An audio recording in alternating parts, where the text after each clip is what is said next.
Welcome to another Substitube Ideas video. In this episode, I, Substitube, will be offering you key item ideas for your Pokemon related projects. For more brainstorming videos like this, be sure to subscribe and check out the official ideas playlist, ranging from new moves, new evil teams, or even new NPCs. While you're here, why not suggest what video you want to see next? New battle items, new berries, or new evolution methods? Answer in the comments down below. Ready? Good. Let's continue with the show. As you have come to know them, key items are permanent fixtures to the player's inventory, reusable with the purpose of interacting with the environment. They are key, get it? Key to unlocking obstacles and progressing through the typical game story. They traverse terrain. They unlock doors. They give access to special mechanics like item finding and watering plants. To expand upon these useful tools, I've come up with another list of over 20 key items that you can use freely. With all that said, let's take a look at the hardware. The first set of items are variants of the ones you know very well, upgraded for extra effectiveness.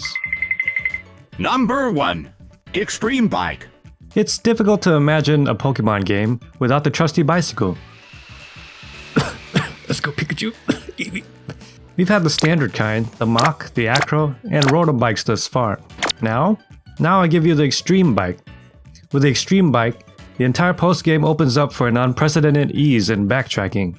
Wild encounters, the Extreme Bike zooms right past them.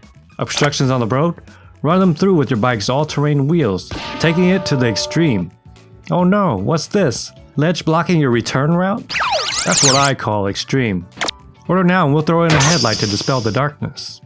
Extreme Bike is modeled after it, but not affiliated with the Tauros ride mechanic or Rotom bike. Extreme Bike replaces your standard bicycle once upgraded, a permanent exchange. Not eligible for refund due to its extreme nature. Decals sold separately. Number 2. Master Rod. Ah, fishing, the sport of patience.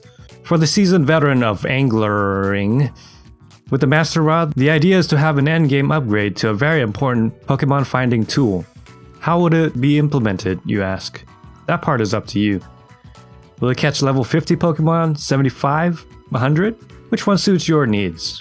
Personally, I'd make sure the Master Rod snags a bite every time. For those who chain fish for shinies, this removes the need for suction cups or sticky hold Pokemon as your lead, just in case your game doesn't include abilities, like, at all. The rod doesn't bite, but the fish will. I guarantee it.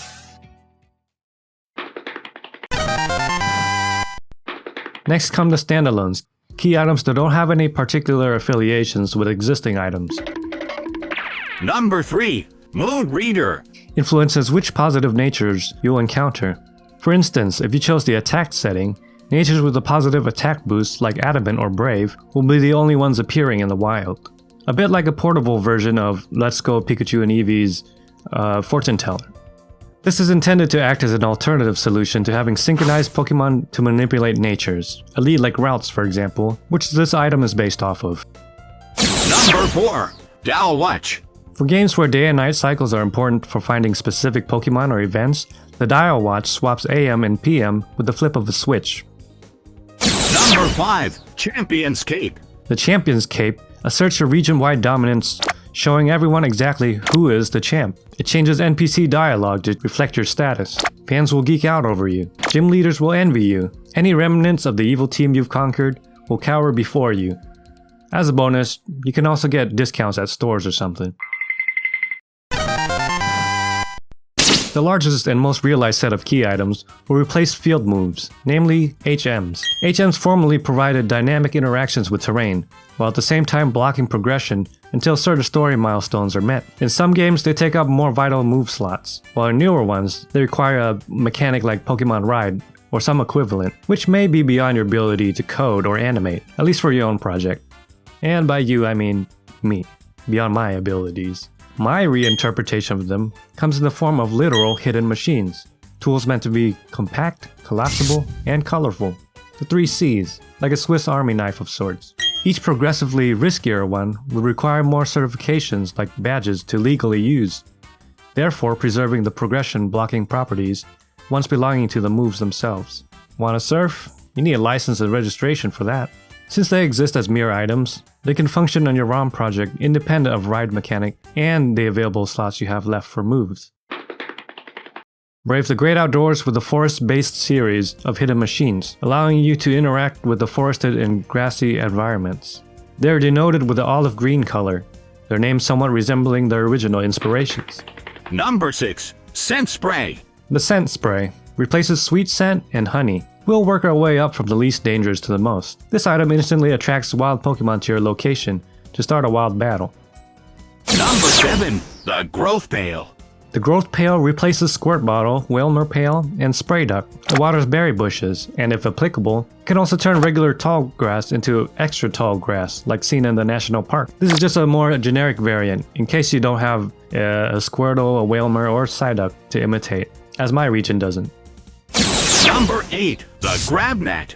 Though not tied to any field mood in particular, I just feel like it fits well with the set, at least design-wise. Retractable shaft, collapsible hoop, compact for the bug catcher extraordinaire. As some of the comments have suggested, this can be used as a headbutt replacement, or perhaps a fishing rod equivalent meant for the grass, or for you clever few, for nabbing triangle-shaped bugs. Oh, they exist. Believe me.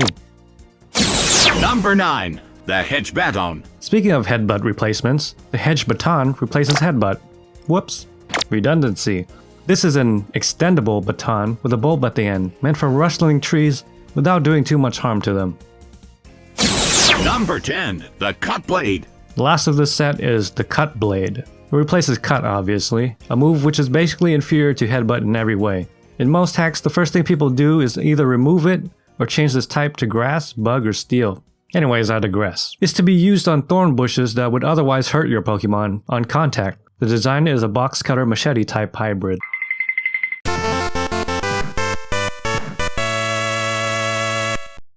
The next line of merchandise is identified by its orange salmon coloration, mimicking the Black & Decker tools. They are ideal for mountaineers and spelunkers alike.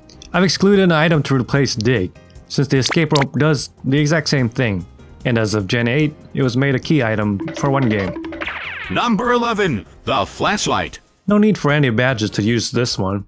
The flashlight replaces Flash, lighting up the dark caves and buildings. This could be an early game hidden machine with an easily obtainable license, seeing as how you're only using it to see and not, reshaping the entire landscape.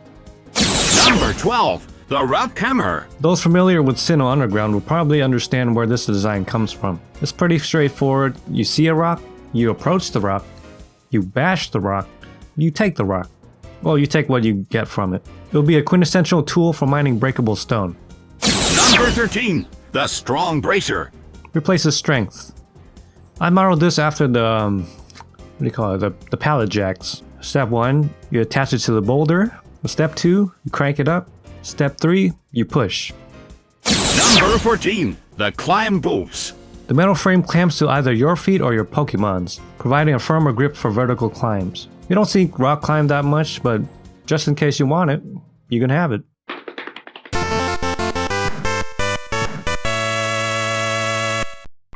For the Maritime Explorer, the Mariner series of hidden machines will mitigate the myriad of water moves you'd otherwise have to teach your Pokemon. There are a lot. Number 15. The Surf Harness. The harness replaces Surf outside of battle. If your Pokemon is large enough, you'll attach this harness to the back, mounted the same way as you would Lapras's shell. If smaller, you'd equip it more like what you see in the Pokemon Heroes movie. It comes in 2 pieces. The handle with extendable attachment, suction cup to your Pokemon, and the second piece where you yourself will be either standing on or sitting on. Number 16. Dive Gear. The Dive Gear replaces Dive. I always thought it funny that once your Pokemon learns Dive, you suddenly know how to breathe underwater too. Which you shouldn't. Not without this. If your Pokemon can surf, chances are it can breathe underwater without too much trouble. With the Dive Gear, modeled after the Aurus diver portrait, you can do the same. Number 17. Surf Harness Upgrade. The Wave Jets. The Wave Jets replace Whirlpool and Waterfall outside of battle. You rarely see both together these days as Whirlpool is largely obsolete, so that's why I condensed them both together. It's an upgrade to your Surf Harness, which adds powerful propellers to the sides. As a change to both mechanics, you can even go one step further. Maybe you have to hold B while surfing to boost up the waterfall, or past the Whirlpool. Think running shoes, but in the water.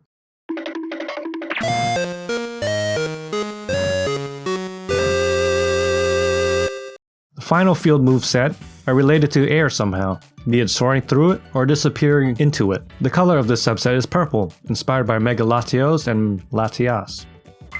Number 18. The Weather Flare. The Weather Flare replaces defog outside of battle. It removes the current weather effect by shooting up a special, cloud-changing flare, either blocking out the sun, removing the fog, removing the rain, removing hail. I'm not sure about sand, how that would work, but it'll probably remove sand too. Number 19. The Teleporter. The Teleporter replaces Teleport outside of battle.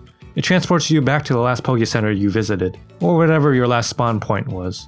I pictured it as a life alert button you press, in case of emergency. Number 20. The Flight Harness.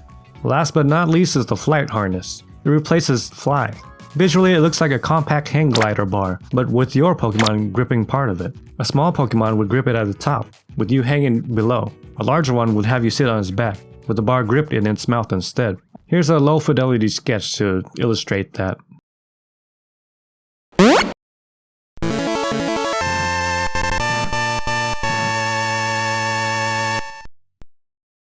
And that was all 20. Any more ideas of your own? Put them down in the comments on key items. I intend to get all my ideas list videos out before starting anything else. I have about 10 of them or so, leading up to a finale that would have 100 ability ideas, which will probably take a long time. Until then, do the usual YouTube stuff and become a Substitube subscriber. And see you soon, FAKEMON trainers. Take care.